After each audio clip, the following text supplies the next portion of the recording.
Good hockey game, huh? What'd you think of that? Potentially and likely, I'd say, a good Stanley Cup final ahead. Good morning to you. Good Thursday morning. I'm Dejan Kovacevic of BK Pittsburgh Sports. This is Daily Shot of Penguins. Comes your way bright and early every weekday if you're into football and or baseball. I also offer daily shots of Steelers and Pirates that I hope you'll check out. Avalanche 4, Lightning 3 in overtime of Game 1 last night in Denver. Andre Burakovsky finishing the job with a one-timer past Andrei Vasilevsky, who wasn't at his best, but otherwise the game was good. You know, the goals weren't all necessarily beautiful. Some long-range stuff, some turnovers, including, by the way, the Burakovsky sequence. But overall, what you saw was two teams going at it, playing hockey. And if you'll think back to the last time that you were likely really invested in a Stanley Cup final, that of course being 2016 and 2017, this is how the playoffs go. You'll have a round or two of real nastiness, in large part because you're probably going to line up with a division opponent, depending on the format, depending on whether or not there's a pandemic.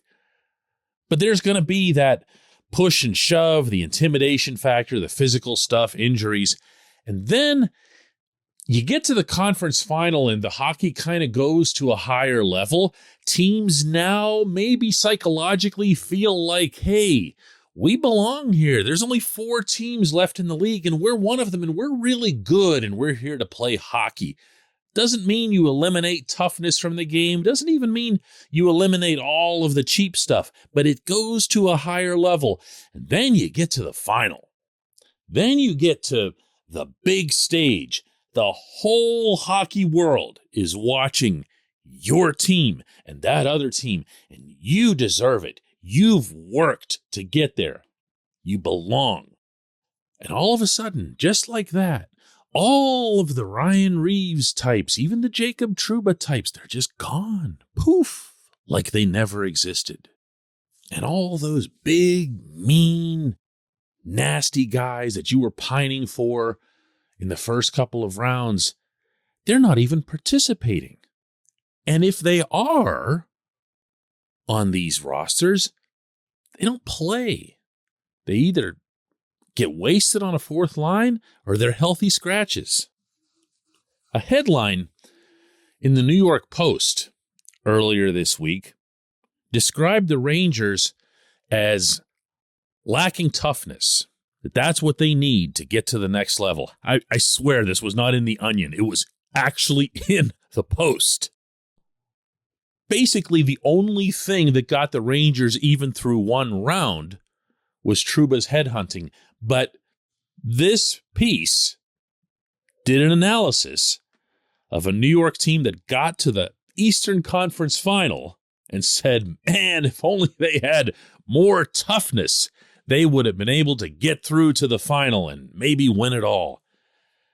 This mentality is not only outdated, but it flies in the face of cold, hard evidence that's available to you in almost every single Stanley Cup final in recent memory. This portion of Daily Shot of Penguins is brought to you by the good people at the Greater Pittsburgh Community Food Bank, where they're committed to providing food for all of our neighbors in need across Western Pennsylvania. They, in turn, need your help. Find out how $1 can be turned into 5 full meals for those in need. Visit pittsburghfoodbank.org. Game 1 of this Stanley Cup final saw coincidental roughing minors between Pat Maroon and our old friend Jack Johnson. And otherwise, all of the penalties were a trip, a high stick that clipped Braden Point in the face, flipping the puck into the crowd by accident as Maroon did late in regulation. There was no garbage. There was no need for any garbage. Who can risk it? Who wants to be that player that gets sent to the box for some silly either instigated roughing penalty or worse, a retaliation roughing penalty like the one Evan Rodriguez ended up picking up in Game 5. No one does. It all buckles up, it all tightens up, and it all becomes about hockey. I never hear, see, or read anyone talk about this. That's why I'm bringing it up today. What I do pick up on, and we all do, is the stuff from the first couple rounds. Everything is toughness this, toughness that, as if the objective is winning a couple of rounds. Now, look, I'm aware of the procedure here. You've got to win those couple of rounds in order to make it.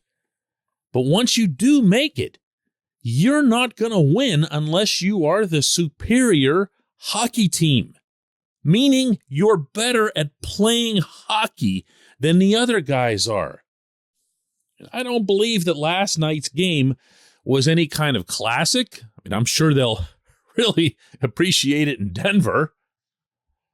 But most of the goals, as I'd mentioned, weren't something that was, artful. You didn't see end-to-end rushes or super exciting stuff like, for example, between Colorado and Edmonton. But you saw hockey. You saw the two best hockey teams, I believe, in the world right now, going at each other by playing hockey. Who wants to talk about that today? Anybody? Anywhere? When we come back, J1Q.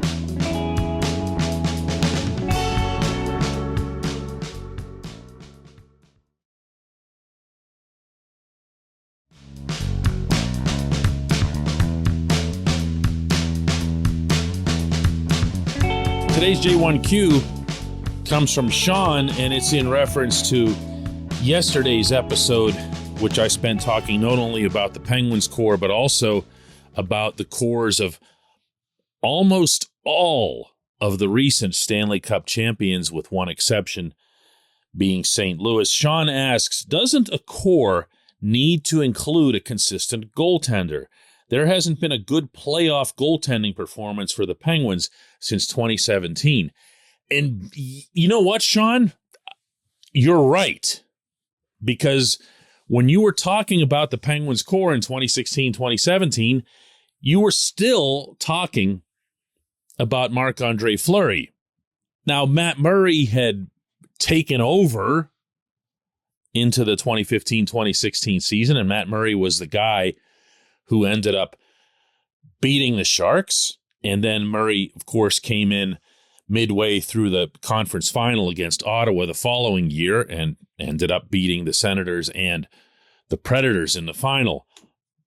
But Murray had, even at that young age, and he was 22 and 23 years old in those 2 years, made himself, and again, this was at the time, appear so indispensable that not only did Fleury end up getting exposed in the expansion draft for Las Vegas to become his next home, but also that he could have been seen in his own way as part of the core. And you see, this is where the core definition ends up becoming, like, what are we really talking about here? But Murray was going to be part of the franchise's future for a very long time. So depending on how you apply that label, there it was. So I think what you're really getting at here, Sean, is that you need a franchise goaltender. You need a goaltender you can go to. You need someone who can win you not just the big games, but the biggest games. And they don't all need to be a Vasilevsky. They don't need to be Vezina Trophy winners and so forth. But they need to be big game, big pedigree goaltenders. My belief, and I don't care what anyone's reaction is to this because it's just what I feel, is that the Penguins have that guy in Tristan Jarry. I saw him do things over the course of this past regular season that I'd never seen from him. I saw him conduct himself, carry himself in a way that I'd never seen from him. I heard from 6 feet away after Game 7 at Madison Square Garden a version of Jarry I'd never heard. he was there to battle. He was there to battle not just for that result, but afterward and minutes later to battle for the Penguins to keep their core, to keep Sidney Crosby, Evgeny Malkin, and Chris Letang intact. Minutes after this really, really, really difficult loss. I've been converted when it comes to Jarry. And I know you can always say, well, look, until he's actually done it in the playoff, he just played the one game and he lost it. And look how things went against the Islanders, obviously, the previous year. I'm sorry. I'm a believer that people can be better at things, regardless of whether it's sports or not. People can improve. He really did. He is, to me, here's where I really get myself in trouble. He might be a top 5 goaltender in the NHL, but he can't attain that status in any significant percentage of the public's minds until he does it in the playoffs, and I understand that too. But he's got that kind of talent, and I think now that he's got that type of personality, which I didn't think before. I appreciate the question. Really good one. I appreciate everyone listening to Daily Shot of Penguins. We'll do another one of these tomorrow.